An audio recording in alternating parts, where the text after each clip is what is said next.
तो चलिए जी स्टार्ट करते हैं। आज हम लोगों ने यहाँ पे रिप्रोडक्टिव सिस्टम की कुछ फिजियो के और कुछ आपके एनाटॉमी के इंपॉर्टेंट टॉपिक्स आते हैं जिसमें से एग्जाम में क्वेश्चन पूछ लिया जाता है। तो वो यहाँ पे कवर करेंगे, जिसमें सबसे पहले हम लोगों ने यहाँ जो स्टार्ट करना है वो एस्ट्रोजन का टॉपिक है। तो एस्ट्रोजन क्या है? ये बेसिकली आपके पास फीमेल सेक्स हार्मोन है। देखिए, आपसे अगर एग्जाम में पूछ लिया जाए मेल के अंदर प्राइमरी सेक्स हार्मोन कौन सा, वो टेस्टोस्टेरोन है। फीमेल के अंदर जो प्राइमरी सेक्स हार्मोन है वो एस्ट्रोजन होता है। और ये फीमेल के अंदर जितने भी फीमेल रिप्रोडक्टिव सिस्टम है, जितने भी फीमेल के सेकेंडरी सेक्सुअल कैरेक्टरिस्टिक्स हैं, फीमेल का जो मेंस्ट्रुअल साइकिल है और जो प्रेगनेंसी है, उसके अंदर ये पार्टिसिपेट करते हैं। ठीक है, इन चीजों की कैलिन के डेवलपमेंट के अंदर हेल्प करते हैं। फिर उसके बाद ये स्टेरॉइड हार्मोन है, ये आपका कोलेस्ट्रॉल से बनता है। एस्ट्रोजन डिफरेंट टाइप्स का होता है। एक आपके पास एस्ट्राडायोल है। तो डाई मतलब ये आप लोग टू याद रख लें। एस्ट्रोन लास्ट पे ओ एन नहीं आते तो ई वन होगा। एस्ट्रायोल टी आ रहे तो ये थ्री याद रख लें। एस्ट्राडायोल ओवरी से बनता है, एस्ट्रोन एडिपोस टिश्यू से बनता है, ट्रायोल प्लेसेंटा से बनता है। तो सबसे पोटेंट आपका एस्ट्रायोल होता है। ठीक है, फिर उसके बाद वन आपका इंटरमीडिएट है, और जो सबसे कम होता है वो आपका लीस्ट पोटेंट ट्रायोल आता है। तो यहाँ पे लिखा भी हुआ है एस्ट्राडायोल सबसे ज्यादा काम करता है, फिर आपका एस्ट्रोन है, फिर उसके बाद एस्ट्रायोल। ड्यूरिंग प्रेगनेंसी जो एस्ट्राडायोल है ये 50 टाइम इंक्रीज होता है। एस्ट्रोन भी आपका प्रेगनेंसी के दौरान इंक्रीज होता है।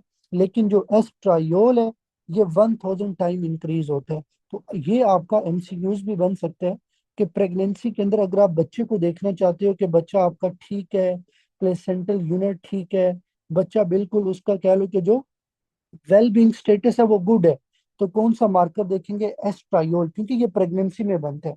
तो अगर इसका लेवल ज्यादा होगा इसका मतलब है प्रेगनेंसी ठीक चल रही है। फिर उसके बाद ये सोर्स है ओवरी से एस्ट्राडायोल बनता है, ये रिप्रोडक्टिव ईयर्स के दौरान ज्यादा बनता है। प्लेसेंटा से एस्ट्रायोल प्रेगनेंसी में बनेगा। एडिपोस टिश्यू में आपका एरोमाटेज होता है जो एंड्रोजन से एस्ट्रोन बनाते हैं, ये आपने याद रखना है। फिर इसीलिए वो फीमेल जो ओबीज होती हैं उनमें एस्ट्रोजन का लेवल ज्यादा होने से उनको कैंसर के चांसेस भी ज्यादा हो सकते हैं।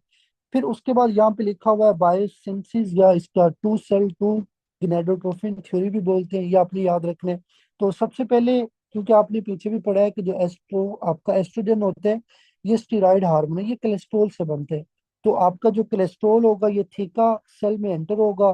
थीका सेल के अंदर जो आपका कोलेस्ट्रॉल है इसको कोलेस्ट्रॉल डेस्मोलेज जो एंजाइम होता है वो प्रेगनिनालोन में कन्वर्ट करेगा। प्रेगनिनालोन से प्रोजेस्टेरोन, प्रोजेस्टेरोन से आपका एंड्रोस्टेनिडियोन और टेस्टोस्टेरोन बनेगा। फिर उसके बाद आपका एलएच आएगा, एलएच आपके थीका सेल को स्टिमुलेट करेगा, ये आपने याद रखने। फिर उसके बाद जो आपका एंड्रोजन है ये आपके ग्रेनुलोजा सेल में जाएगा। जो आपके थीका सेल हैं ये एस्ट्रोजन नहीं बनाते क्योंकि उनमें एरोमाटेज नहीं होता। तो आपका जो एंड्रोस्टेनिडियोन है ये ग्रेनुलोजा सेल में जाएगा। ग्रेनुलोजा सेल के अंदर जो आपका एंड्रोस्टेनिडियोन है इसको कन्वर्ट कर दिया जाएगा एस्ट्रोन में। ठीक है, ये आपने याद रखना। और जो टेस्टोस्टेरोन इसको कन्वर्ट कर दिया जाएगा एस्ट्रोडायोल के अंदर, ये आपने इसमें चीज याद रखनी। और इसको स्टिमुलेट कौन करता है? एफएसएच। तो ये एमसीक्यूज आता है कि आपके थीका सेल को कौन स्टिमुलेट करता है? Luteinizing hormone.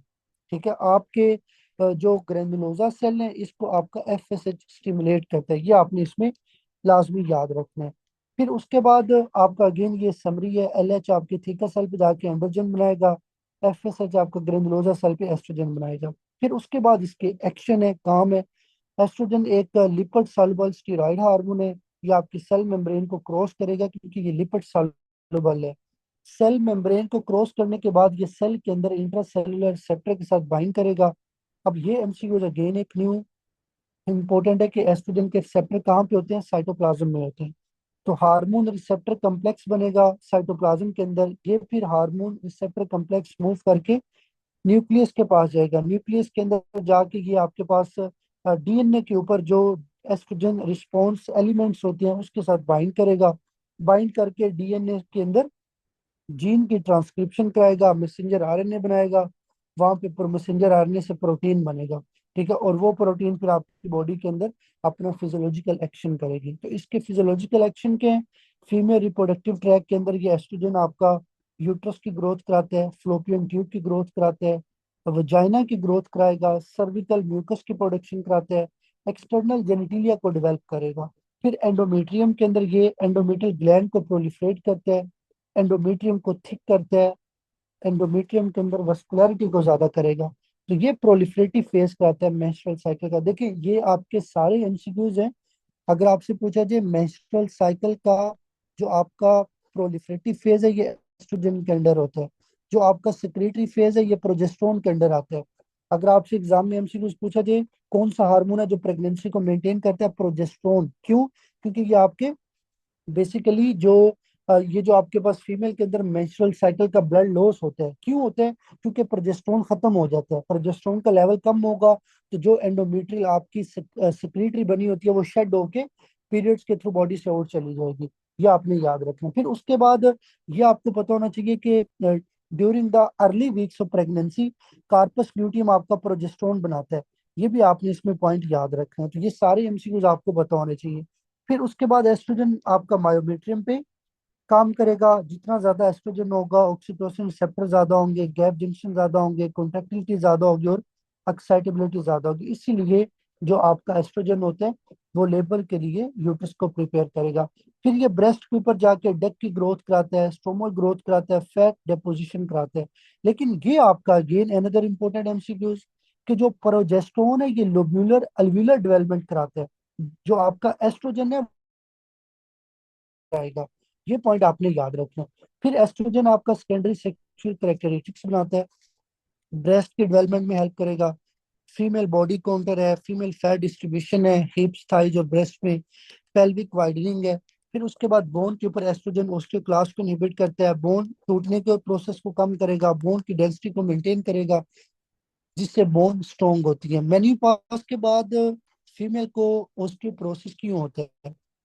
इसकी रीजन ये होती है कि एस्ट्रोजन खत्म हो जाता है।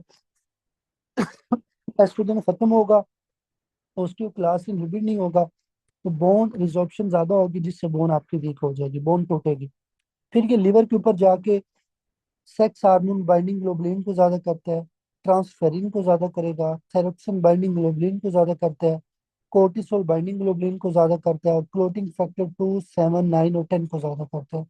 फिर ये आपकी बॉडी में एचडीएल के लेवल को ज्यादा करेगा, एलडीएल के लेवल को कम करेगा। तो ये आपके पास कार्डियो प्रोटेक्टिव इफेक्ट प्रोवाइड करता है मेनोपॉज से पहले।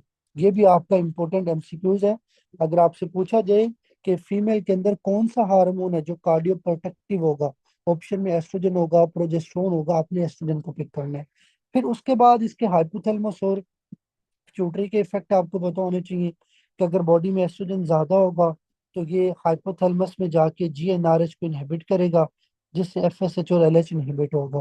फिर उसके बाद ये आपका पॉजिटिव फीडबैक है जिसको लेट फोलिकुलर फेज भी बोलते हैं, कि जब आपका एस्ट्रोजन एटलीस्ट 48 आवर्स के लिए आपकी बॉडी में हाई रहता है तो ये आपकी बॉडी में एलएच की सर्ज कराएगा, जिससे ओवुलेशन होगी। अब यहाँ पे एक इंपॉर्टेंट एमसीक्यूज आपसे पूछा जा सकता है कि जब आपकी बॉडी में एलएच का लेवल ज्यादा होता है, एलएच का लेवल ज्यादा होने के बाद कितने घंटों में ओवुलेशन होगी? आपने 24 to 46 आवर्स या 24 to 36 आवर्स को पिक करना है। ठीक है, 24 घंटों से लेके 36 या 48 घंटों के अंदर अंदर आपकी ओवुलेशन हो जाती है। ये आपको बताना चाहिए। फिर उसके बाद एस्ट्रोजन क्या करता है? एस्ट्रोजन रिसेप्टर को ज्यादा करेगा, प्रोजेस्टेरोन रिसेप्टर को ज्यादा करेगा, एलएच रिसेप्टर को ज्यादा करेगा। जब एलएच रिसेप्टर ज्यादा होंगे फोलिकल आपका ज्यादा रिस्पॉन्ड करेगा जब बॉडी में एलएच का लेवल ज्यादा होगा। ये आपने बात याद रखनी है। फिर ये प्रोलैक्टिन के सिक्रेशन को ज्यादा करता है। प्रोलैक्टिन जब ज्यादा होगा तो ये अपना ब्रेस्ट टिश्यू को जाके इनहांस करता है। ये आपको चीज पता होनी चाहिए। एस्ट्रोजन प्रेगनेंसी के दौरान मिल्क सिक्रेशन को प्रिवेंट करता है। इवन आपका प्रोलैक्टिन का लेवल भी हाई होता है। प्रेगनेंसी जब खत्म होती है, बच्चा डिलीवर होता है, एस्ट्रोजन का लेवल कम होगा, प्रोलैक्टिन ज्यादा होगा तो मिल्क रिलीज होगा। अब अगेन ये एमसीक्यूज है सारे। प्रेगनेंसी के अंदर मदर का मिल्क डिस्चार्ज क्यों नहीं होता? क्या रीजन है? क्योंकि एस्ट्रोजन ज्यादा होता है। एस्ट्रोजन ज्यादा होगा, मिल्क सिक्रेशन कम होगी। प्रेगनेंसी के बाद क्यों मिल्क सिक्रेशन होती है? क्योंकि प्रेगनेंसी के बाद एस्ट्रोजन कम हो जाता है, प्रोलैक्टिन ज्यादा हो जाता है, जिससे क्या होगा? मिल्क सिक्रेशन ज्यादा होगी। ये सारे आपके फिजियोलॉजी के इंपॉर्टेंट एमसीक्यूज हैं जो आपके वन लाइनर एमसीक्यूज बनते हैं। इनको रट्टा नहीं लगाना, समझ के आप लोगों ने नोट से जो है ना वो प्रिपेयर करना है। फिर क्लिनिकल कोरिलेशन है, अगर बंदे की बॉडी में एरोमाटेज नहीं होगा तो क्या होगा? एरोमाटेज नहीं होगा, एंड्रोजन से एस्ट्रोजन नहीं बनेगा, जिससे प्यूबर्टी नहीं आएगी, एमेनोरिया होगा, विरुलाइजेशन होगी, टाल स्टेचर होगा, ऑस्टियोपोरोसिस हो जाएगी। मेनोपॉज में क्या होता है, फीमेल की बॉडी में ओवेरियन एस्ट्रोजन नहीं बनता। ओवेरियन एस्ट्रोजन नहीं बनेगा तो hot flashes, vaginal atrophy, osteoporosis, increase LDL और डिक्रीज एचडीएल का लेवल होगा। ये आपने पॉइंट याद रखना है। अच्छा, अगर एक फीमेल ओबीज है, ओबेसिटी में क्या होता है, एडिपोज टिश्यू ज्यादा होगा। एडिपोज टिश्यू ज्यादा होगा तो एरोमाटेज ज्यादा है। एरोमाटेज ज्यादा है तो एस्ट्रोजन ज्यादा बनेगा। ये ज्यादा बनेगा तो एस्ट्रोजन एक्सपोजर ज्यादा होगा, जिससे फीमेल की बॉडी में एंडोमेट्रियल हाइपरप्लेजिया, एंडोमेट्रियल कैंसर और पोस्ट मेनोपॉजल ब्लीडिंग के चांसेस ज्यादा हो सकते हैं। फिर उसके बाद ये आपका इंपॉर्टेंट एमसीक्यूज है कि कौन सी ड्रग है जो आपके पास एस्ट्रोजन को ब्लॉक करती है। तो टेमोक्सिफिन ड्रग है जो आपके पास एस्ट्रोजन को ब्लॉक करेगी ब्रेस्ट के ऊपर, और ये आपके बोन और एंडोमेट्रियम के ऊपर एस्ट्रोजन रिसेप्टर को स्टिमुलेट करती है। तो अगर ये एंडोमेट्रियम को स्टिमुलेट करेगा तो इसका मतलब है टेमोक्सिफिन से यूट्रस का कैंसर या हाइपरप्लेजिया के चांसेस ज्यादा हो सकते हैं। ये आपने बात याद रखनी है। फिर उसके बाद एरोमाटेज इनहिबिटर ड्रग्स है, एनेस्टाजोल, लेट्रोजोल और ये एक्समस्टेन। ये बेसिकली वो ड्रग्स हैं जो एरोमाटेज को इनहिबिट करती हैं। एरोमाटेज इनहिबिट होगा, एस्ट्रोजन नहीं बनेगा। ये आपने याद रखना है। और ये ड्रग हम उन फीमेल्स को देते हैं जिनकी बॉडी में एस्ट्रोजन की वजह से कैंसर होता है। तो देखिए ना, जब आप किसी फीमेल को ये ड्रग देंगे तो क्या होगा, फीमेल की बॉडी में एस्ट्रोजन नहीं बनेगा। एस्ट्रोजन नहीं बनेगा तो उससे अगर एस्ट्रोजन रिस्पॉन्स वाला कैंसर है या एस्ट्रोजन पॉजिटिव ब्रेस्ट कैंसर है तो वो क्या हो जाएगा, कम हो जाएगा। ये आपने याद रखना है। फिर ये आपके वन लाइनर सारे इंपॉर्टेंट एमसीक्यूज है, ये काइंडली आप लोगों ने अच्छे से देख ले। फिर उसके बाद नेक्स्ट आपका टॉपिक आता है ओजेनेसिस। ओजेनेसिस के ओजेनेसिस एक ऐसा प्रोसेस है जिसमें बेसिकली माइटोसिस के थ्रू जो फीमेल होती है वो अपनी ओवरीज के अंदर oocyte या जिसको ओगोनिया बोलते हैं, ठीक है, या मेच्योर ओवा बोलते हैं, उसको जो है ना वो बनाएगी। तो ओजेनेसिस क्या है, ये एक ऐसा प्रोसेस है जिसमें फीमेल की बॉडी में oocytes बनते हैं। ठीक है, ये oocytes किस प्रोसेस के अंदर बनेंगे, mitosis, meiosis one, meiosis two. ये आपने याद रखना है। अच्छा, अब अगेन ये आपका इंपॉर्टेंट एमसीक्यूज है कि जैसे मेल में स्पर्म बनते हैं ना, जिसको स्पर्मेटोजेनेसिस बोलते हैं, जो oogenesis है वो बर्थ से पहले स्टार्ट हो जाती है। और ये आपने याद रखना है, and is completed only after fertilisation.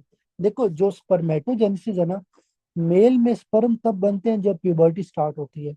ठीक है, बिफोर बर्थ नहीं बनते। मतलब एक बच्चा अगर माँ के पेट में है और वो मेल है तो उसकी बॉडी में स्पर्म नहीं बनना स्टार्ट होंगे। लेकिन फीमेल में क्या होता है कि जब फीमेल इनसाइड द यूट्रस होती है तो उसकी बॉडी में ये प्रोसेस स्टार्ट हो जाता है oogenesis का। लेकिन एक एमसीक्यूज आपने याद रखना है कि ये जो oogenesis है ये आपके पास कंप्लीट नहीं होगी। कंप्लीट ये तब होगी जब फर्टिलाइजेशन होगी। और फर्टिलाइजेशन कब होती है, जब एग और स्पर्म आपस में मिलते हैं। ये आपने बात याद रखनी है। तो ये आपको इसमें इंपॉर्टेंट एमसीक्यूज पता होना चाहिए। उसके बाद oogenesis की स्टेजेस है। सबसे पहले बनता है ओगोनियम। ओगोनियम क्या होता है, ये प्रिमिटिव फीमेल जर्म सेल है। आपको एमसीक्यू आएगा कि जो आपका ओजिनियम है, या सॉरी आपका जो ओगोनियम है, ठीक है, इसमें आपने बताना है क्या इसकी जेनेटिक जो है ना वो कह लें कि कंपोजिशन होती है। तो ये डिप्लॉइड होते हैं, 2 नंबर ऑफ क्रोमोसोम, 46 टोटल होंगे, और 2 क्रोमाटिड्स होंगे रेप्लिकेशन से पहले। ये आपने याद रखना। और ये फीटल लाइफ के दौरान माइटोसिस के थ्रू जाएगा और आपकी बॉडी में oocyte बनेंगे। तो अगर एग्जाम में एमसीक्यू जाए कि प्राइमरी oocyte किससे बनता है, तो ये ओगोनियम से बनता है। ये आपने पॉइंट याद रखने हैं। फिर उसके बाद प्राइमरी oocyte है। प्राइमरी oocyte आपकी बॉडी में कब बनेगा, जब ओगोनियम रेप्लिकेट होगा, अपने डीएनए को रेप्लिकेट करेगा इंटरफेज में। तो इसमें जेनेटिक्स क्या होंगे, डिप्लॉइड होगा, सेम 46 क्रोमोसोम होंगे। ये आपने याद रखना है। लेकिन इसमें आपके पास 4C मतलब क्रोमेटिड 4 होंगे। तो अब देखो ओगोनियम और उस साइट में क्या डिफरेंस है। ओगोनियम के अंदर आपके पास 2 क्रोमेटिड है, ये आपने याद रखना है। और जो आपका प्राइमरी oocyte है उसमें 4 क्रोमेटिड होंगे। ये आपने याद रखना है, क्योंकि एक क्रोमोसोम में 2 सिस्टर क्रोमेटिड होंगे। तो 2 टोटल क्रोमोसोम है तो टोटल 4 आपके क्रोमेटिड हो जाएंगे। ये आपने बात याद रखनी है। फिर उसके बाद जो प्राइमरी oocyte है, इसमें म्यूसिस वन स्टार्ट होगी फीटल लाइफ के दौरान। अब म्यूसिस आपकी स्टॉप हो जाएगी प्रोफेज वन में, जिसको डिप्लोटिन स्टेज बोलते हैं। यह आपने याद रखना। और ये अरेस्ट होगा जब तक फीमेल में प्यूबर्टी नहीं आती। ये आपको पता होना चाहिए। तो यहाँ पे लिखा भी हुआ है कि ये अरेस्ट क्यों होगा, जो आपके सराउंडिंग ग्रेनुलोजा सेल्स हैं वो oocyte मैच्योरेशन इनहिबिटिंग फैक्टर बनाते हैं, जो आपके मियोटिक अरेस्ट कराते हैं जब तक आपकी बॉडी में एलएच सर्ज नहीं होती। तो अगर एग्जाम में एमसीक्यूज आए कि फीमेल की बॉडी में ओवुलेशन से पहले कौन से स्टेज में आपका जो oocyte है वो आपने प्रोफेज 1 को पिक करना है, ये आपको चीज पता होनी चाहिए। उसके बाद जैसे प्यूबर्टी स्टार्ट होगी, मेंस्ट्रुएशन साइकिल स्टार्ट होगा, एफएसएच बनेगा, फॉलिकल ग्रोथ होगी, एक फॉलिकल डेवलप होगा, फिर एलएच सर्ज होगी। फिर उसके बाद क्या होगा, जो आपका प्राइमरी oocyte है अपनी मियोसिस 1 को क्या करेगा, कंप्लीट करेगा। तो जो आपका मियोसिस 1 है ये आपका कैसे कंप्लीट होगा, आपने याद रखना है कि जो प्राइमरी oocyte है ये डिवाइड होगा सिमेट्रिकली, या आपका एक सेकेंडरी oocyte बनाएगा और एक फर्स्ट पोलर बॉडी बनाएगा। ये अनइक्वल डिवीजन क्यों होती है, मतलब क्यों आपका एक प्राइमरी oocyte सेकेंडरी oocyte बनाता है और साथ में एक पोलर बॉडी बनाता है। सबसे पहली बात, पोलर बॉडी इनएक्टिव होती है, ये आपने बात याद रखनी है। तो उसकी रीजन ये है कि जो आपका साइटोप्लाज्म होता है ये सेकेंडरी oocyte में चला जाता है, जिसकी वजह से क्या होता है, आपके इनफ न्यूट्रिएंट्स होते हैं अर्ली डेवलपमेंट के लिए। और फिर उसके बाद जो आपकी पोलर बॉडीज होती हैं, आपने याद रख कि ये एक्स्ट्रा क्रोमोसोम्स होते हैं जो फीमेल बॉडी में इनएक्टिव होते हैं। तो ये बात आपने इसमें याद रखनी है। फिर उसके बाद क्या होगा कि जो सेकेंडरी oocyte है ये आपका हप्लाइड होता है। अब देखो डिफरेंस नोट करने, प्राइमरी oocyte आपका हप्लाइड था, 2n थे, उसमें क्रोमोसोम 46 थे, इसमें क्रोमोसोम 23 है। फिर उसमें आपके थे 46 आपके 4 क्रोमाटिड, और इसमें क्या होंगे 46 मतलब 2 क्रोमाटिड्स होंगे। ये आपने याद रखना है, क्योंकि एक क्रोमोसोम में आपके पास क्या होंगे, 2 सिस्टर क्रोमाटिड होंगे। ये आपने प्लीज लाजमी चीजें याद रखनी है। फिर ये जो सेकेंडरी oocyte है ये आपकी बॉडी में रेस्ट हो जाएगा, म्योसिस 2 के अंदर एंटर हो गया। अब देखो आपने पढ़ा प्राइमरी जो आपका oocyte था वो रेस्ट किस में होता है, प्रोफेज 1 में। जो आपका सेकेंडरी oocyte है वो किस में अरेस्ट होता है, मेटाफेज 2। ये आपके एमसीक्यूज है। प्राइमरी oocyte आपका प्यूबर्टी से पहले अरेस्ट होगा, ठीक है, ये आपने याद रखना है। सेकेंडरी oocyte आपका बिफोर कह लो कि फर्टिलाइजेशन आपकी मेटाफेज 2 में अरेस्ट होता है, जिसमें क्या होगा, oocyte आपका अरेस्ट हो जाएगा। तो सिंपल याद रखो, मेटाफेज 2 में आपका oocyte जो सेकेंडरी होता है वो अरेस्ट होगा। उसके बाद क्या होता है, ओवुलेशन होगी। ओवुलेशन का मतलब है ग्रेफिन फोलिकल रप्चर होगा, अंदर से सेकेंडरी oocyte निकलेगा जो कि मेटाफेज 2 में अरेस्ट होगा। ये आपने याद रखना। और एवोल्यूशन कौन कराता है, ये एमसीक्यूज है, एलएच। एलएच ओवुलेशन कराते हैं। अच्छा, यहाँ पे लिखा है कि एलएच सर्ज क्या होगा। एलएच सर्ज ये होता है कि देखिए नॉर्मली जो एस्ट्रोजन है वो अपने नेगेटिव फीडबैक के थ्रू एफएसएच एलएच को कम करता है, जिससे एलएच सिक्रेशन कम होती है। लेकिन आपने एक बात याद रखनी है कि जब आपका फोलिकुलर फेज स्टार्ट होता है तो आपकी बॉडी में एस्ट्रोजन एटलीस्ट जो है ना वो 48 आवर्स के लिए हाई होता है, फोलिकुलर फेज लेट में। तो जब एस्ट्रोजन हाई होता है ये आपकी बॉडी में जाके एलएच को ज्यादा रिलीज कराता है, जिससे क्या होता है, फीमेल की बॉडी में ओवुलेशन होती है। तो देखिए ये एमसीक्यूज आगे भी बताया है कि एलएच की सर्ज के बाद ओवुलेशन कब होगी, 24 से 36 आवर्स के अंदर, ठीक है। ये बातें आपने सारी याद रखनी है। फिर उसके बाद आपकी ओवुलेशन के बाद क्या होता है, ओवुलेशन के बाद ये होता है कि जो सेकेंडरी oocyte है वो फ्लोपियन ट्यूब में आएगा और वो स्पर्म का वेट करेगा। अगर स्पर्म 24 घंटों में आ जाएगा तो आपकी फर्टिलाइजेशन हो जाएगी, अगर स्पर्म नहीं आएगा तो 24 घंटों के अंदर oocyte खत्म हो जाएगा। तो ये बात आपने याद भी रखनी है कि जो फीमेल की बॉडी में oocyte की, या आप सिंपल याद रखो जो आपका ओवम होता है उसकी हाफ लाइफ कितनी है, मतलब वो कितनी देर बाद खत्म हो जाएगा, 24 आवर्स तक वो वेट करेगा। अगर तो स्पर्म आ गया तो अच्छी बात है, फर्टिलाइजेशन होगी और आपका जो मेटाफेज 2 है उसमें अपना प्रोसेस कंप्लीट करेगा, ठीक है। तो मेटा जो आपकी कह लें कि अगर फर्टिलाइजेशन होगी तो म्योसिस 2 आपकी कंप्लीट हो जाएगी, अगर नहीं होगी तो म्योसिस 2 कंप्लीट नहीं होगी। ये आपने याद रखना है। तो म्योसिस 2 कब कंप्लीट होता है, जब आपका फर्टिलाइजेशन ट्रिगर होगा, ठीक है। तो आपका सेकेंडरी oocyte फिर आपका मेच्योर ओवम या सेकेंडरी पोलर बॉडी में बनाएगा। ये आपने इसमें बात याद रखनी है। मेच्योर ओवम में क्या होते हैं, एक हप्लाइड मतलब एक आपका इसमें क्रोमोसोम होगा, मतलब 23 क्रोमोसोम, या तो वो एक्स हो सकता है, ठीक है। अगर वो फीमेल है तो डेफिनेटली उसकी बॉडी में एक्स एक्स होता है तो एक एक्स होगा, ठीक है। और 23 क्रोमाटिड, एक क्रोमोसोम है तो उसमें क्या होगा आपके पास, एक क्रोमाटिड होगा, ठीक है। तो ये 1C का मतलब 1 क्रोमाटिड। एक क्रोमोसोम के अंदर आपके पास सिंगल क्या होता है, क्रोमाटिड होता है। ये आपने बातें याद रखनी। फिर उसके बाद ये पोलर बॉडीज हैं। पोलर बॉडीज क्या होती हैं, बेसिकली एक्स्ट्रा क्रोमोसोम्स होते हैं जिनमें साइटोप्लाज्म कम होता है।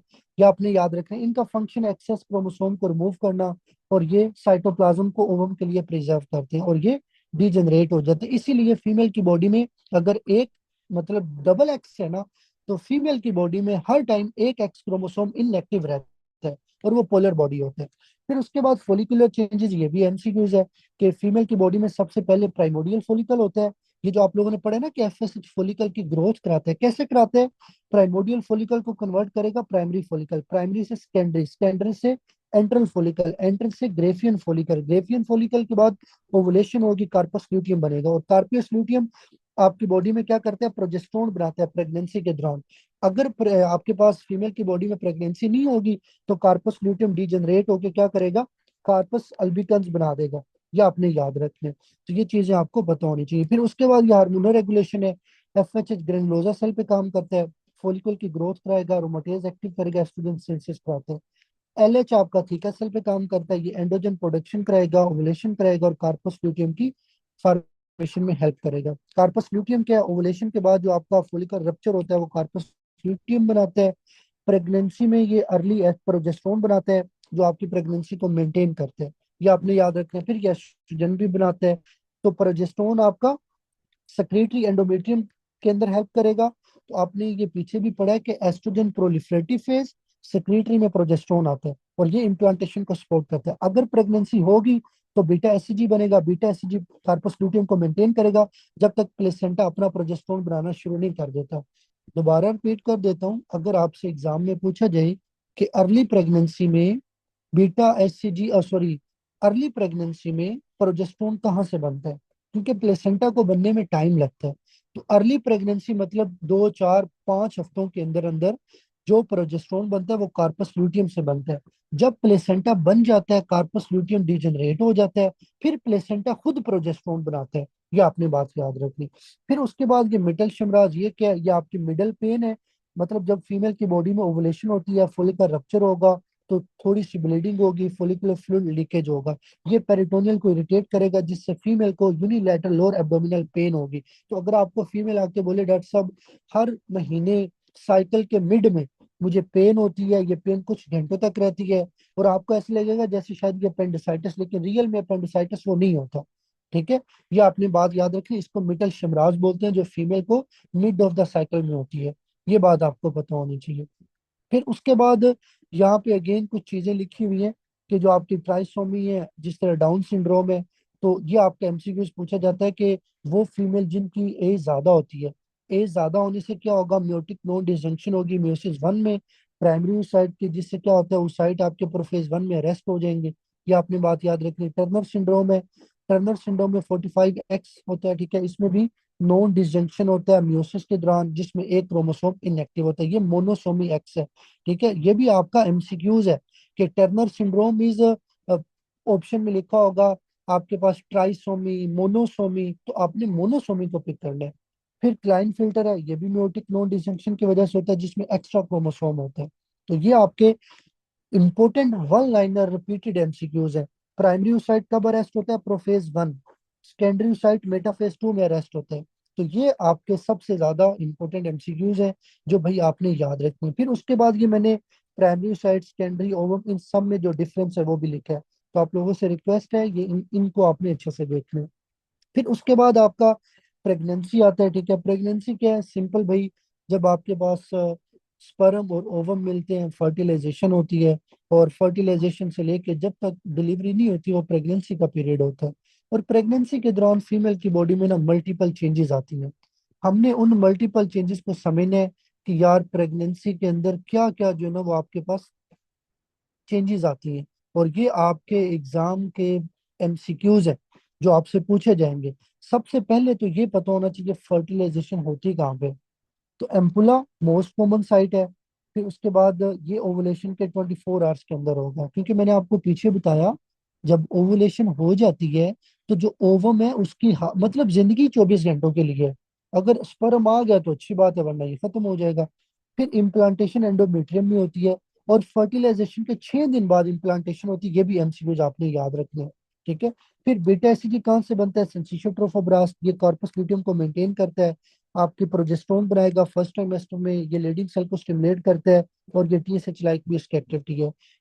अगर आपसे एग्जाम में पूछा जाए कि बीटा एसिडी को ब्लड में कब देखेंगे? 1 वीक बाद, फर्टिलाइजेशन के यूरिन में 2 हफ्तों बाद, ये आपने याद रखना है। फिर उसके बाद 8 से 10 हफ्तों में ये अपने पीक लेवल पे जाता है, फिर उसके बाद ये कम हो जाता है।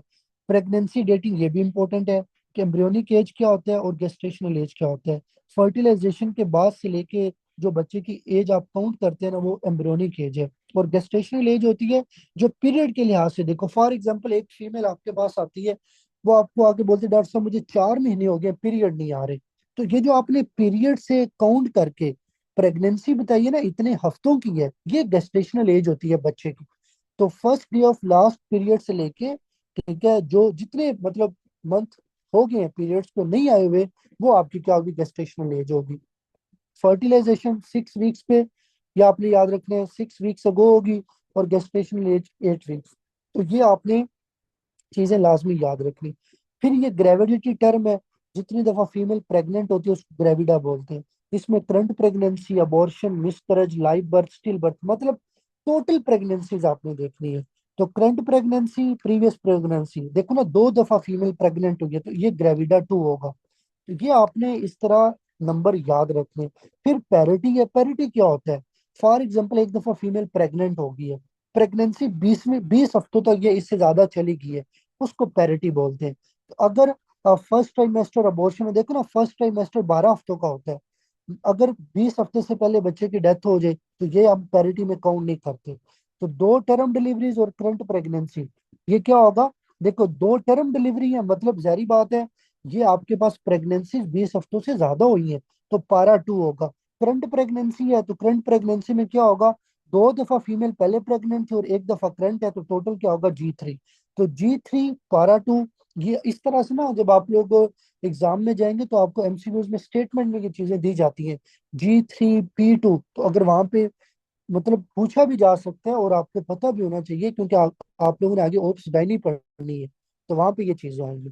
फिर प्लेसेंटल हार्मोन्स है, बेटा एससीजी आपका 8 से 10 हफ्तों पे पीक बनता है, फिर ये कम होता है।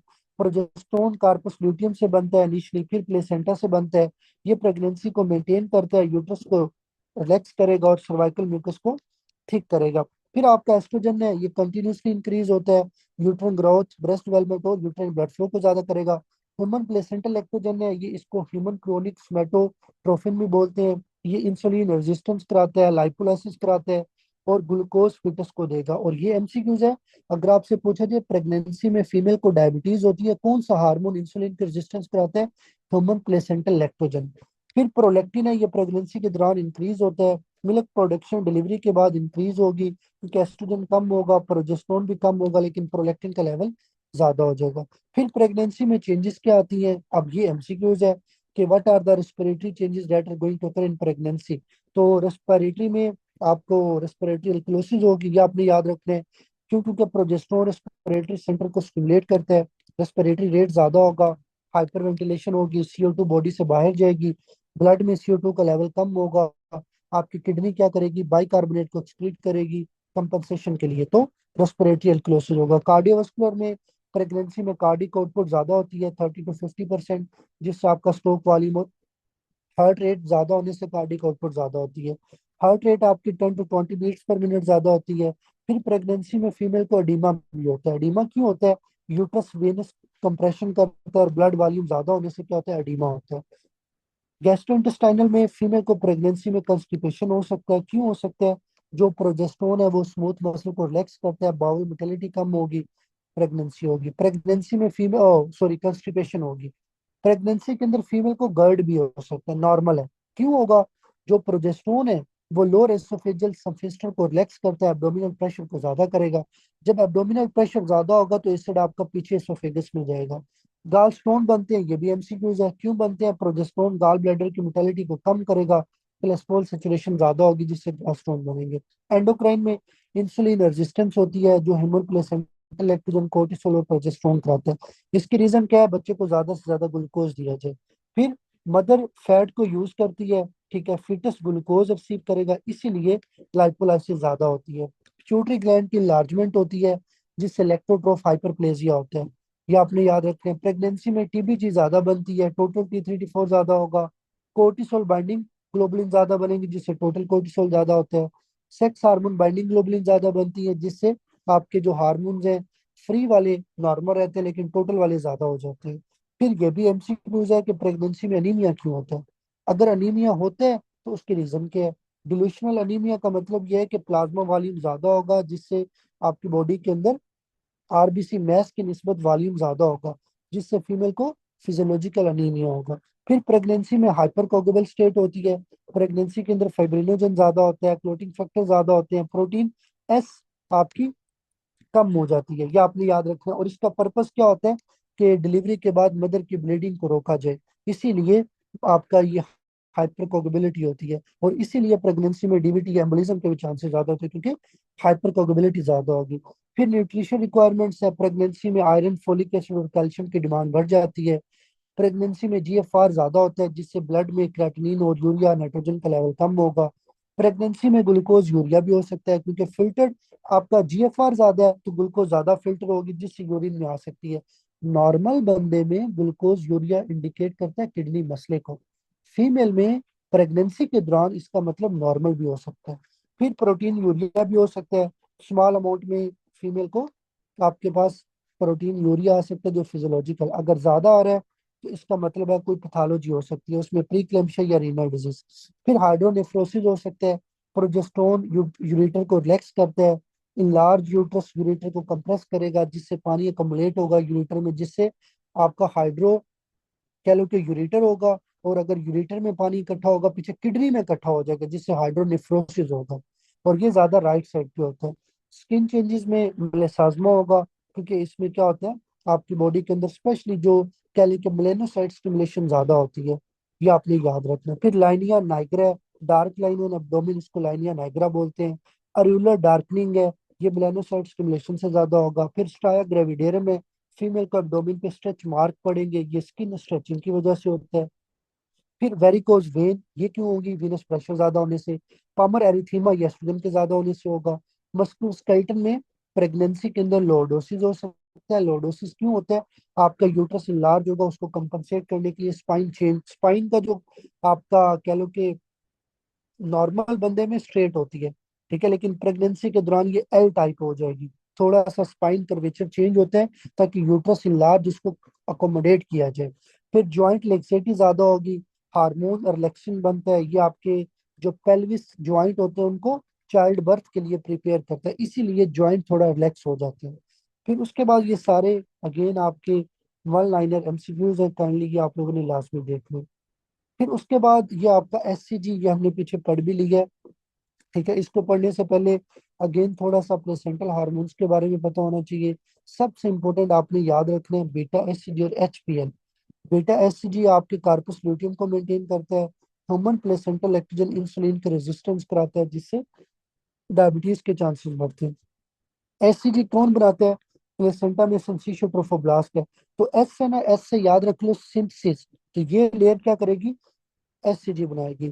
फिर उसके बाद ये ग्लाइकोप्रोटीन है, इसका अल्फा सब यूनिट टीएसएच, एलएच और एफएसएच की तरह होता है। बीटा सब यूनिट यूनिक है, जिसको प्रेगनेंसी टेस्ट के थ्रू मेजर किया जाता है, ये आपने इसमें याद रखना है। फिर उसके बाद फंक्शन क्या, कार्पस ल्यूटियम को मेंटेन करता है फर्स्ट जो 10 वीक्स होते हैं, ये आपने याद रखना है। और कार्पस ल्यूटियम फिर प्रोजेस्टेरोन और एस्ट्रोजन बनाता है, क्योंकि अगर आपका बीटा एसजी नहीं होगा, कार्पस ल्यूटियम खत्म हो जाएगा, प्रोजेस्टेरोन खत्म होगा, प्रेगनेंसी लॉस हो जाएगा।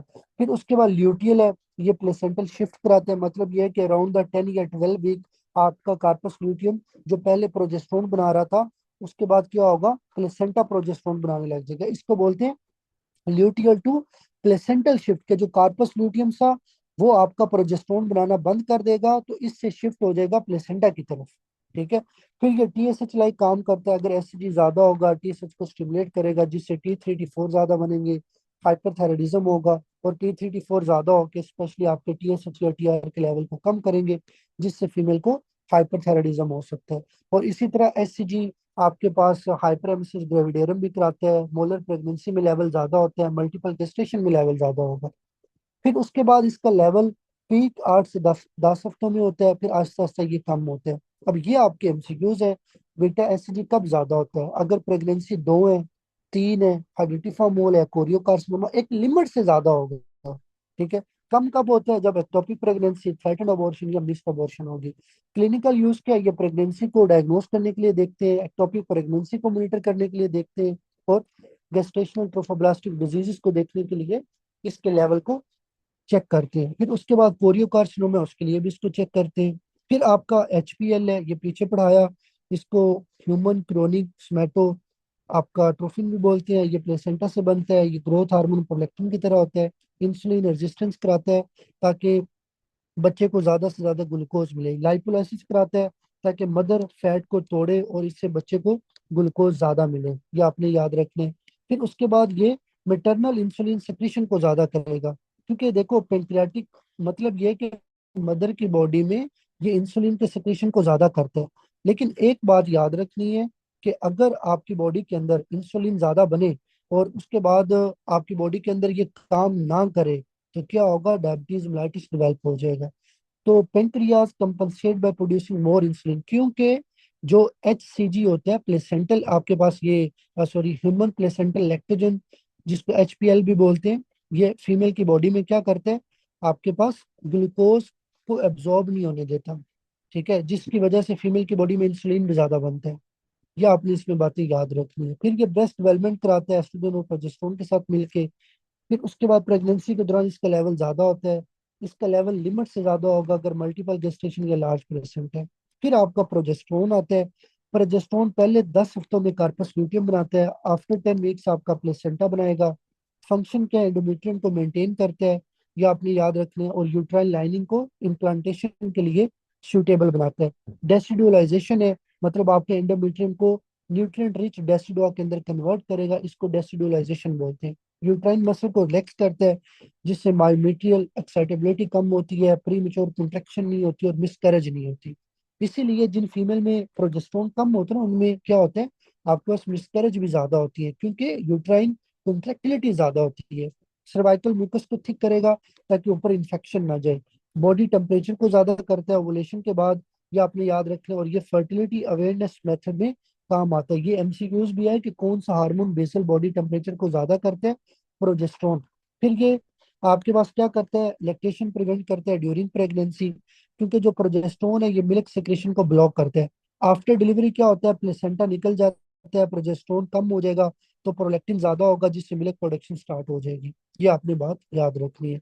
फिर उसके बाद एपगर स्कोर है।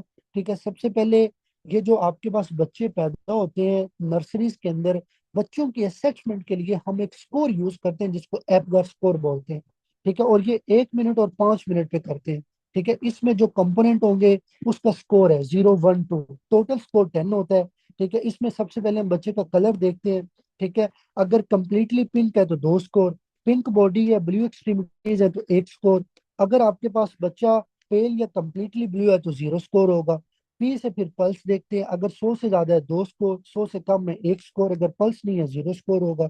फिर ग्रिम से ये बच्चे के रिफ्लेक्सेस देखते हैं, अगर स्ट्रॉन्ग क्राई या पुल्स अवे है तो 2 स्कोर आएगा, ग्रिम्स या वीक क्राई है तो 1 आएगा, अगर कोई रिस्पॉन्स नहीं तो 0 आएगा।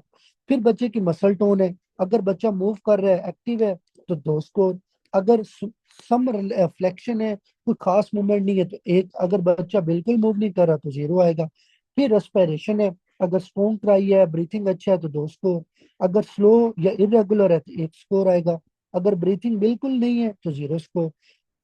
अब आपने इस स्कोर के अकॉर्डिंग बच्चे को इंटरप्रेट करना है।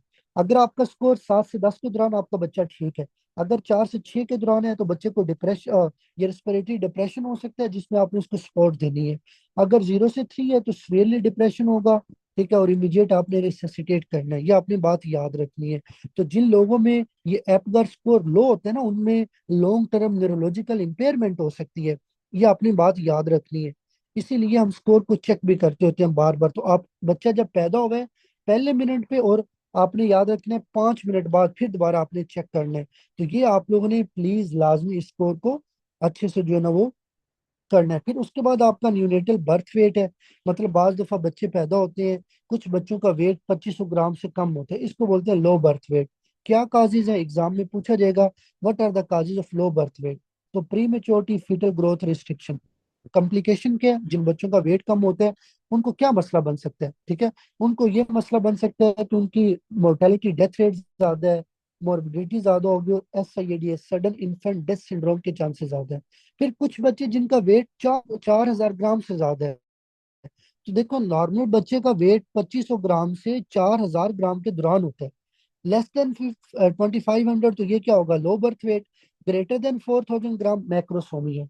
तो इसमें क्या होगा, बच्चे का वेट 4000 ग्राम या बाज दफा 4500 ग्राम से ज्यादा काउंट किया जाता है। इसके काजेस क्या है, बच्चे में जेनेटिक फैक्टर या कॉन्स्टिट्यूशनल लार्ज बेबी हो सकते हैं, मेटरनल में डायबिटीज या ओबेसिटी हो सकते हैं। कॉम्प्लिकेशंस क्या है, मदर को लेबर में डिफिकल्टी हो सकती है, प्रेनियल टीयर हो सकता है, पोस्टमार्टम हेमरेज हो सकती है। बच्चे को shoulder dystocia, brachial plexus injury, clavicle fracture और बर्थ ट्रॉमा, ये सारी की सारी कॉम्प्लिकेशंस आपके एग्जाम के एमसीक्यूज हैं। ठीक है, आप लोगों ने इसको अच्छे से करना है। फिर उसके बाद ये आपके वन लाइनर अगेन एमसीक्यूज हैं जो आप लोगों ने लास्ट में अच्छे से देखने हैं, ये जो एंड पे लिखे हुए हैं। फिर उसके बाद आपका लैक्टेशन का टॉपिक है। लैक्टेशन क्या है, simple production and secretion of breast milk after birth of baby, this is called lactation. आपको हार्मोनल चेंजेस के बारे में पता होना चाहिए जो लैक्टेशन कराते हैं। जब आप प्लेसेंटा को डिलीवर करते हो, एस्ट्रोजन और प्रोजेस्टेरोन का लेवल कम होता है। जब इनका लेवल कम होता है तो प्रोलैक्टिन ज्यादा होता है। प्रोलैक्टिन ज्यादा होगा तो ये मिल्क प्रोडक्शन कराएगा। ये आपने बात याद रखनी है। तो प्रोलैक्टिन है जो लैक्टेशन में काम करेगा। ये इंटीरियर प्यूटरी से बनता है, ये आपने याद रखना है। बनने के बाद ये आपके पास क्या करेगा, स्पेशली आपकी बॉडी के अंदर ब्रेस्ट में जाके मिल्क की प्रोडक्शन कराएगा। तो आपको पता होना चाहिए स्टिमुलस क्या है, सकिंग। जब बच्चा निपल को सक करता है, सेंट्रल नर्व स्टिमुलेट होती है, हाइपोथैलेमस को सिग्नल मिलता है, डोपामिन कम बनता है, प्रोलैक्टिन ज्यादा बनेगा। ये प्रोलैक्टिन ज्यादा बन के मिल्क की प्रोडक्शन को ज्यादा करेगा, मिल्क प्रोडक्शन को मेंटेन करेगा। फिर ये जीएनआरएच को कम करेगा, जिससे एफएसएच कम होगा, लैक्टेशनल एमेनोरिया होगा। आप लोगों ने अक्सर सुना होगा कि जब फीमेल बच्चा डिलीवर करती है तो एक डिलीवरी के बाद 3-4 महीनों तक फीमेल बाज दफा प्रेग्नेंट नहीं होती। क्यों नहीं होती, क्योंकि उसकी बॉडी में नेचुरल कंट्रासेप्शन हार्मोन होता है प्रोलैक्टिन। प्रोलैक्टिन प्रेगनेंसी नहीं होने देता, लेकिन भाई कुछ लोगों में हो भी जाती है, ये भी याद रख लें। फिर उसके बाद ऑक्सीटोसिन है, पोस्टीरियर प्यूटी से बनता है। ये कब बनेगा, जब इन्फेंट सक करेगा, और ये जब बच्चा क्राई करेगा। ठीक है, फंक्शन क्या है, मिल्क की इंजेक्शन कराना। ठीक है, आपका ऑक्सीटोसिन मायो एपिथेलियल सेल को कॉन्ट्रैक्ट करेगा जो ब्रेस्ट एल्वुलाई के इर्द गिर्द होते हैं, जो मिल्क को डक के थ्रू रिलीज कराएगा। यूट्राइन कॉन्ट्रैक्शन कराते हैं आफ्टर डिलीवरी, ऑक्सीटोसिन क्या करेगा, यूट्रस को कॉन्टैक्ट करके बच्चे को बाहर निकालने में हेल्प करेगा। फिर ये पोस्टमार्टम ब्लीडिंग को कम करता है, यूट्रस को नॉर्मल साइज में रिटर्न करेगा। ठीक है, जितना यूट्रस का साइज होता है उसको वापस उतने साइज में लेके जाएगा। तो oxytocin push the milk out. देखो, अगर एग्जाम में पूछा जाए कि मिल्क लेट डाउन कौन कराता है, ऑक्सीटोसिन। मिल्क प्रोडक्शन कौन कराता है, प्रोलैक्टिन। ये बातें याद रखनी है। फिर ब्रेस्ट फीडिंग के बेनिफिट के, बच्चे के लिए पैसिव इम्यूनिटी, क्योंकि ब्रेस्ट मिल्क में आईजीए होता है, मैक्रोफेजेस लिम्फोसाइट्स होते हैं, और आईजीए बच्चे को गैस्ट्रोइंटेस्टाइनल रेस्पिरेटरी इन्फेक्शन से बचाते हैं। फिर इन्फेक्शन को कम करेगा, गैस्ट्रोइंटाइटिस, टाइटस मीडिया और नमोनिया। फिर उसके बाद ये asthma, allergy, best type 1 diabetes को कम करता है। और प्लीज ये एमसीक्यूज आपने याद रखने हैं। वो बच्चे जो ब्रेस्ट फीडिंग ज्यादा करते हैं उनको आपने सप्लीमेंटल विटामिन डी देना और आयरन देना, क्योंकि ये ब्रेस्ट मिल्क में कम होता है। मदर को क्या फायदे होते हैं, मदर में ब्रेस्ट कैंसर, ओवेरियन कैंसर के चांसेस कम होते हैं, और मदर चाइल्ड बॉन्डिंग, मतलब मदर का बच्चे के साथ और बच्चे का माँ के साथ प्यार ज्यादा होगा। ये बात याद रखनी। फिर मेन्यूपास क्या होता है, सिंपल याद रखो, जब पीरियड स्टॉप हो जाए ओवेरियन फॉलिकल डिप्लेशन के बाद, उसको इमेनोरिया बोलते हैं। और 12 महीनों तक, या आप सिंपल याद रखो, कंटिन्यूस 1 साल फीमेल को पीरियड नहीं आएंगे, इसको मेन्यूपास बोलेंगे। और ये 51 ईयर की एज के बाद होगा। और ये अर्लियर हो सकता है स्मोकर में, कीमोथेरेपी में, रेडिएशन थेरेपी में, या प्रीमेच्योर ओवेरियन इंसफिशिएंसी में। मतलब ये है कि एक नॉर्मल फीमेल को जो मेन्यूपॉज आता है वो 51 ईयर की एज के बाद आएगा। लेकिन अगर किसी फीमेल को पहले आ रहा है तो उसमें ये रीजन हो सकती है। ये आपने याद रखना। इसकी पैथोफिजियोलॉजी क्या है, कि जब ओवेरियन फॉलिकल नहीं होंगे, एस्ट्रोजन नहीं बनेगा, नेगेटिव फीडबैक लॉस होगा, जीएनएच ज्यादा होगा, एफएसएच एलएच ज्यादा हो जाएगा। तो एफएस ज्यादा होगा एज कम्पेयर टू एलएच, ये आपने याद रखो। और फिर ये इनहिबिन बी को भी काम करेगा। और ये आपके एमसीक्यूज हैं कि मेन्यूपाज में हार्मोनल चेंजेस क्या आती हैं, एस्ट्रोजन प्रोजेस्टेरोन कम होगा, एफएसएच एलएच और जीएनआरएच के लेवल क्या हो जाएगा, आपका ज्यादा हो जाएगा। और एल एफ एस एस के लेवल ज्यादा होते हैं as compared to L H. और इसको मेन्यू पास के लिए लेबोरेटरी मार्कर के तौर पे भी चेक करते होते हैं। फिर उसके बाद मेन्यू पास के बाद जो एस्ट्रोजन है वो नहीं बनता, क्यों? क्योंकि ओवरीज आपका एस्ट्राडायोल नहीं बनाएगी। लेकिन जो आपका एस्ट्रोजन है रिमेनिंग, वो आपके टिश्यू से आता है, एडिपोज टिश्यू से। क्योंकि आपके एडिपोज टिश्यू में अरोमाटेज एंजाइम होता है जो एंड्रोजन से एस्ट्रोन बनाएगा। तो एस्ट्रोन आपके पास फीमेल की बॉडी में फिर प्रोमिनेंट एस्ट्रोजन हार्मोन होता है मेन्यूपास के बाद। ये आपने याद रखने। मेन्यूपास के क्लिनिकल फीचर के हॉट फ्लैशेस आएंगे, क्योंकि एस्ट्रोजन आपका जब बॉडी से चला जाएगा तो हाइपोथैलेमिक थर्मो रेगुलेशन के कह लो कि जो एक्सिस है वो डिस्टर्ब होंगे, जिसकी वजह से हॉट फ्लैशेस आते हैं। वजाइना एट्रोफी होगी, जिससे ड्राइनेस, डिस्पेरोनिया, रिकरेंट यूटीआई होगा। तो अगर एग्जाम में क्वेश्चन है कि एक पोस्ट मेनोपॉजल फीमेल है, उसको वजाइनल एट्रोफी है, वजाइनल प्रूराइटर है, प्रूराइटस है, और यूटीआई हो रहा है बार बार, आप उस फीमेल को क्या देंगे? टॉपिकल एस्ट्रोजन देंगे। ठीक है, ये भी इंपॉर्टेंट एमसीक्यूज आपने याद रखने हैं, जो फीमेल को वजाइनल एट्रोफी से बचाएगा। वजाइनल ड्राइनेस हो सकती है मिकोजल एट्रोफी से, ऑस्टियोप्रोसिस हो सकता है क्योंकि एस्ट्रोजन नहीं होगा, ऑस्टियोक्लास्ट इनहिबिट नहीं होंगे, बोन लॉस ज्यादा होगा, क्रोनरी डिजीज ज्यादा होगी क्योंकि मैंने पीछे बताया कार्डियो प्रोटेक्टिव एस्ट्रोजन होता है, ये नहीं होगा तो ये क्रोनरी आर्टरी डिजीज के चांसेस ज्यादा होंगे। फिर स्लीप डिस्टर्बेंसेज है, हॉट फ्लशिंग या हार्मोनल चेंजेस की वजह से स्लीप डिस्टर्ब होगी। हार्मोन रिप्लेसमेंट थेरेपी है, वो फीमेल जिसको सीवियर हॉट फ्लैशेज हो, वजाइनल ट्रोफी हो, आप उसको हार्मोन रिप्लेसमेंट थेरेपी दें। लेकिन इसके नुकसान भी होते हैं। फीमेल में ब्रेस्ट कैंसर, एंडोमेट्रियल कैंसर, अगर आप एस्ट्रोजन अकेला दे रहे हो विदाउट प्रोजेस्टेरोन, स्ट्रोक के, विनस थ्रोम्बोएम्बोलिज्म के, कार्डियोवास्कुलर डिजीज के चांसेस ज्यादा होंगे।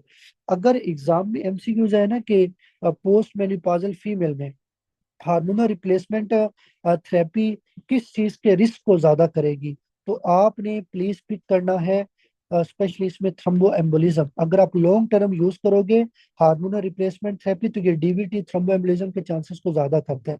और ये आपका जो है वो यूट्राइन कैंसर भी करवा सकता है, एंडोमेट्रियल कैंसर। ये आपने याद रखना है। फिर उसके बाद प्री मेच्योर मेन्यूपाज के, वो फीमेल जिसको 40 साल की उम्र से पहले मेन्यूपाज आ जाए। क्या काजेज हैं? Primary ovarian insufficiency, chemotherapy, radiation therapy, और ऑटोइम्यून डिजीज और टर्नर सिंड्रोम। फिर उसके बाद एंड्रोजन्स क्या होते हैं? एंड्रोजन्स आपके मेजर हार्मोन है, सेक्स हार्मोन, टेस्टोस्टेरोन, डीएचटी, डीएचई या एंडोस्टेनिडियोन। तो आज के बाद जब भी आप एंड्रोजन की टर्म पढ़ें, आपके माइंड में ये हार्मोन आने चाहिए। सोर्स क्या है? टेस्टिस आपके पास टेस्टोस्टेरोन और डीएचटी बनाता है, उसमें लीडिंग सेल होते हैं। एडिनल कोर्टेक्स आपका डीएचई और एंडोस्टेनिडियोन बनाते हैं। सबसे ज्यादा डीएचटी पावरफुल होता है, फिर टेस्टोस्टेरोन होता है, फिर एंडोस्टेनिडियोन, और फिर डीएचई है। ये आपने याद रखने। टेस्टोस्टेरोन के काम क्या है? ये इंटरनल जेनिटिलिया की डेवलपमेंट कराता है मेल में, एपिडिडमस वास डेफिनेट सेमिनल वेसिकल को बनाएगा। प्रोस्टेट आपके डीएचटी से बनते हैं। प्यूबर्टी कराता है, ये आपने याद रखना है। पिनाइल ग्रोथ कराएगा, muscle growth, sperm production, RBC production, growth spurt को ज्यादा करेगा। लेरेंस की हाइपोट्रोफी करा के वॉइस को डीप कराएगा। लिबिडो करता है, जिससे आपकी सेक्सुअल डिजायर मेंटेन रहती है। एपिफिजियल क्लोजर कराएगा। ये आपने याद रखना है कि जब आपका टेस्टोस्टेरोन बनता है, ये बाद में एस्ट्रोजन में कन्वर्ट होके आपके पास अरोमाटेज एंजाइम की मदद से एपिफिजियल क्लोजर कराएगा।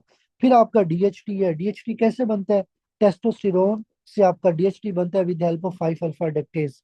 डीएचटी के काम क्या है? पीनस, स्क्रोटम और प्रोस्टेट को ग्रो करता है। अडल्ट में prostate growth, male pattern baldness और स्पेशियस ग्लैंड की एक्टिविटी कराता है।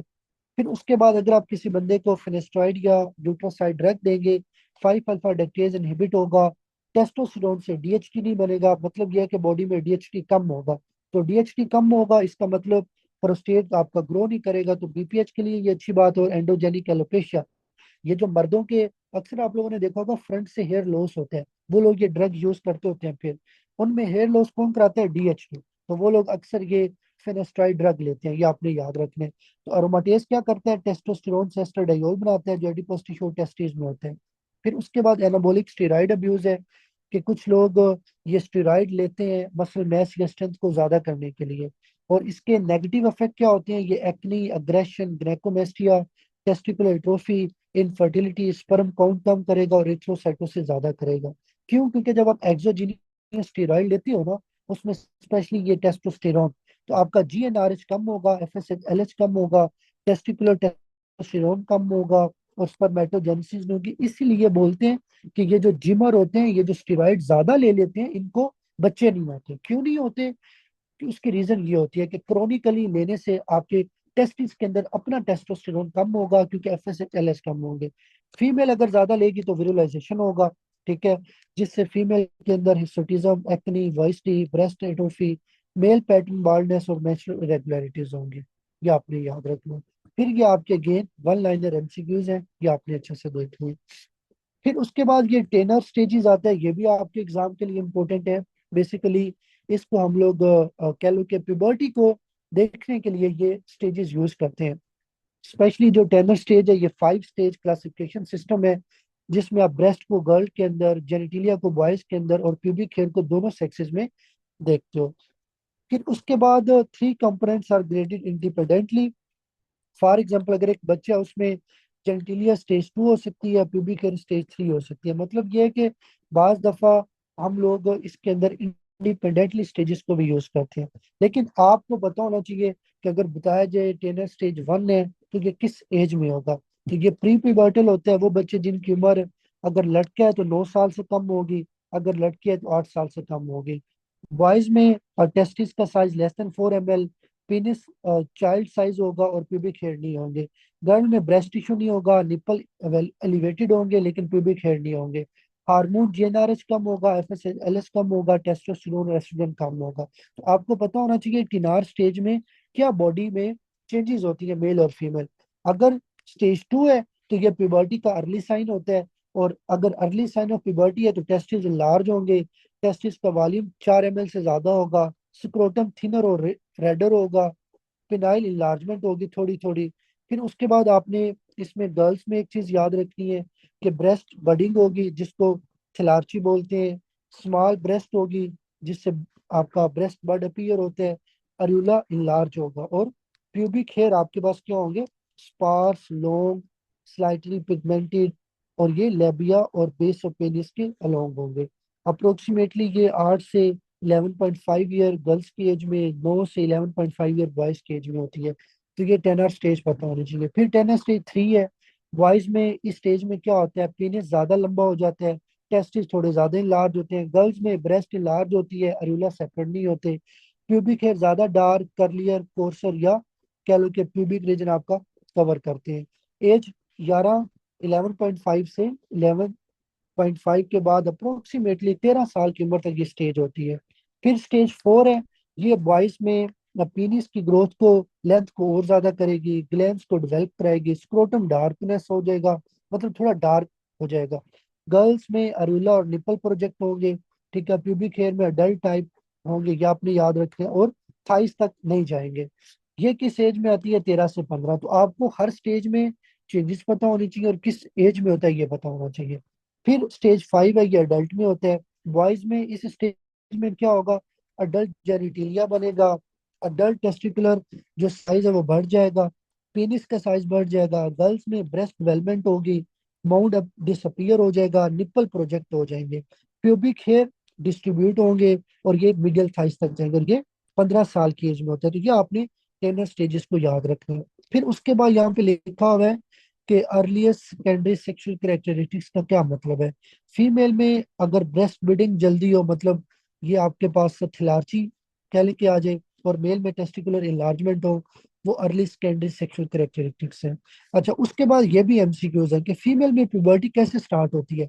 सबसे पहले फीमेल में ब्रेस्ट बनती है, जिसको थिलार्ची बोलते हैं। फिर प्यूबिक हेयर आते हैं, फिर ग्रोथ स्पर्ट होता है, फिर पीरियड आते हैं। मेल में क्या होता है, सबसे पहले टेस्टिस लार्ज होते हैं, फिर पेनिस होता है, फिर प्यूबिक हेयर आते हैं, फिर ग्रोथ स्पर्ट होती है, फिर फेशियल हेयर आते हैं, फिर वॉइस स्लीप आती है। तो ये भाई आपने जो प्यूबर्टी का ऑर्डर है मेल और फीमेल में, ये याद रखना है एग्जाम के लिए। ठीक है, ये आपको फिजियोलॉजी में पूछा जाएगा कि पहले क्या चीज बनती है फिर क्या बनती है। फिर प्रीकॉक्सियस प्यूबर्टी है। प्रीकॉक्सियस प्यूबर्टी क्या होता है, वो फीमेल जिसमें 8 साल की उम्र से पहले सेकेंडरी सेक्सुअल कैरेक्टरिस्टिक्स आ जाए, मेल में 9 साल की उम्र से पहले। क्योंकि नॉर्मल कभी ऐसा नहीं होता, आपको 10-11 साल की उम्र के बाद ये चीजें स्टार्ट होती हैं। लेकिन अगर इससे पहले आ जाए तो इसका मतलब है बॉडी में एस्ट्रोजन और टेस्टोस्टेरोन ज्यादा है, जो रैपिड ग्रोथ कराएगा, एपिफिजियल क्लोजर कराएगा, और अडल्ट हाइट छोटी होगी। अब ये जो प्रीबर्टी है, प्रीकॉक्सियस प्यूबर्टी, इसकी काजेज है। ये सेंट्रल प्रीकॉक्सियस प्यूबर्टी हो सकती है, जिसका मतलब होगा आपके ब्रेन से जीएनआरए ज्यादा बन रहे हैं। जीएनआरए ज्यादा बनेगा, एफएसएचएलए ज्यादा बनेगा। एफएसएचएलए ज्यादा बनेगा तो क्या होगा, बॉडी में डेफिनेटली टेस्टोस्टेरोन एस्ट्रोजन ज्यादा बनेगा। अब इसकी क्या काजेज है, मोस्ट कॉमन इडियोपैथिक है, फिर CNS tumour, CNS trauma, radiation infection. और इसका ट्रीटमेंट क्या है? आप जीएनआरएच एगोनिस्ट दो, जिसमें ल्यूप्रोलाइड या गोजर लिंक ड्रग्स आती हैं। फार्मा पढ़ेंगे इंशाल्लाह हम लोग, जब ये आपका रिप्रोडक्टिव सिस्टम सारा खत्म होगा, वहां पे ये सारी फार्मा इंशाल्लाह अच्छे से कवर कराऊंगा। क्योंकि अगर आप कंटिन्यूस ये जीएनआरएच एगोनिस्ट ड्रग यूज करते हो, उससे एफएसएच एलएच का लेवल कम होगा, जिससे एस्ट्रोजन प्रोजेस्टेरोन कम बनेंगे। फिर पेरिफेरल प्रीकॉक्सिस प्यूबर्टी की काजेज है, जिसमें क्या होता है, आपके ब्रेन से जीएनआर ज्यादा का जीएनआरए ज्यादा नहीं बनेगा, एफएसएच एलएच कम होंगे। इनमें क्या होता है, आपके पेरिफेरल टिश्यू से सेक्स हार्मोन ज्यादा बनते हैं, जैसे congenital adrenal hyperplasia, granulosa cell tumour, Leydig cell tumour, McCune Albright syndrome है, एक्सोजीनियस स्टीरॉयड है। ये सारे के सारे पेरिफेरल जो है ना वो सेक्स हार्मोन के लेवल को ज्यादा करते हैं, ये आपने याद रखना है। फिर डिलेड प्यूबर्टी है। डिलेड प्यूबर्टी का मतलब क्या है कि एक फीमेल, उसकी 13 साल उम्र हो गई है, लेकिन कोई सेक्सुअल कैरेक्टरिस्टिक्स नहीं आई। मेल है, 14 साल उम्र होगी, अभी तक प्यूबिक हेयर नहीं आए, ठीक है, मतलब सेक्सुअल कैरेक्टरिस्टिक्स एब्सेंट है, इसको डिलेड प्यूबर्टी बोलते हैं। अब इसकी भी काजेज हैं, उसमें हाइपरगोनाडोट्रोफिक हाइपोगोनाडिज्म है, जिसके अंदर आपके पास ये specially Turner syndrome, Klinefelter, chemotherapy, radiation या गुनेडल इंजरी है। हाइपरगोनाडोट्रोफिक का मतलब होता है एफएसएच एलएच का लेवल ज्यादा होगा, इसको बोलते हैं हाइपरगोनाडोट्रोफिक। हाइपोगोनाडिज्म का मतलब है टेस्टोस्टेरोन और एस्ट्रोजन का लेवल कम होगा। फिर उसके बाद हाइपोगोनाडोट्रोफिक हाइपोगोनाडिज्म है, जिसका मतलब एफएसएच एलएच का लेवल भी कम होगा, टेस्टोस्टेरोन एस्ट्रोजन का लेवल भी कम होगा। और इसमें कंस्टिट्यूशनल डिले है, कार्मेल सिंड्रोम है, सीएनएस ट्यूमर है, फंक्शनल हाइपोथैलेमिक एमेनोरिया है, मेल न्यूट्रिशन और एक्सेसिव एक्सरसाइज है। ये आपने याद रखने हैं।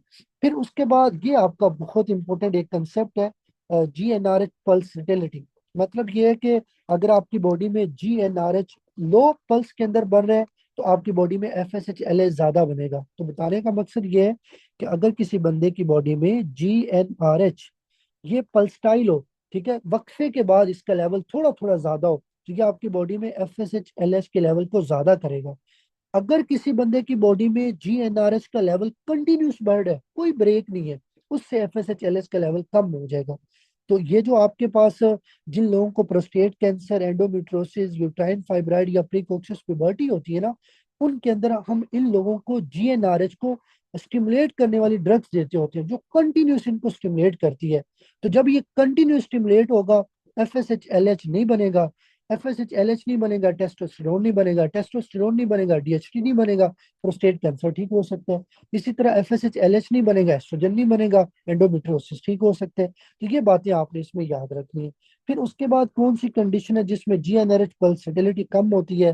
कार्लमैन, functional hypothalamic amenorrhoea, illness, malnutrition और हाइपर प्रोलैक्टिनीमिया। कौन सी कंडीशन है जिसमें जीएनआरएच पल्सेटिलिटी ज्यादा होती है? उसमें पिकोस आता है। तो भाई ये आपने सारी कंडीशन इसके अंदर लाजमी याद रखनी है।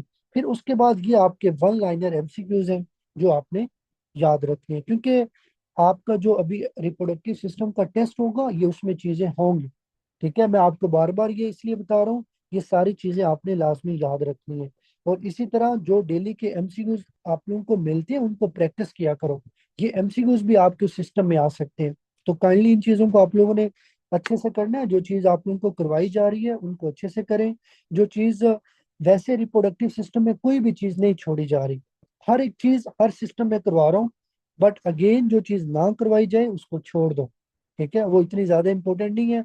बट मेरा नहीं ख्याल कि पहले वाले सिस्टम में मैंने कोई चीज ना करवाई हो। हर एक चीज मैंने करवाई है, इसलिए जो जो चीजें करवाई जा रही है उसको करते जाए।